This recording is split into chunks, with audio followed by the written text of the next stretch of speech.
तर राजीनाम्याच्या मुद्द्यावर बोलताना पक्षश्रेष्ठींशी बोलल्यानंतरच भूमिका स्पष्ट करणार असं मीनाक्षी शिंदे यांनी म्हटलंय। होळ्या पुढच्या घडामोडीकडे अस्तित्व टिकवण्यासाठी ठाकरे बंधूंची युती झाल्याची टीका फडणवीसांनी केली। तर भ्रष्टाचारी नेते घेऊन तुम्ही कोणते दिवे लावत आहात असा प्रतिसवाल संजय राऊत यांनी केला। युतीतलं आपलं अस्तित्व टिकवण्याकरता जे काही करावं लागतं त्या दृष्टीने दोन पक्ष जे अस्तित्वाकरता लढतात त्यांनी केलेली युती आहे। तुम्ही तुमचं बघा, आम्ही सत्तेसाठी एकत्र आलोय, ठीक आहे।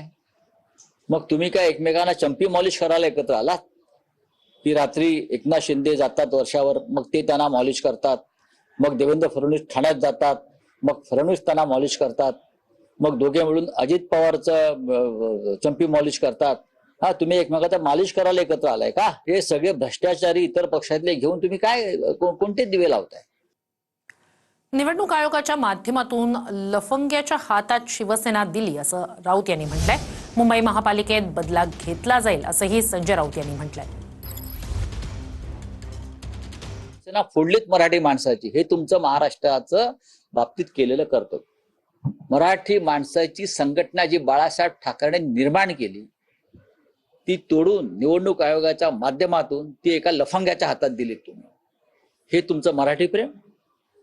मतभेद असतील राजकीय, पण मराठी माणसाची संघटना फोडण्याचं पाप तुम्ही केलंय आणि हा महाराष्ट्र तुम्हाला माफ करणार नाही आणि याचा बदला मुंबई महानगरपालिकेत घेतला जाईल।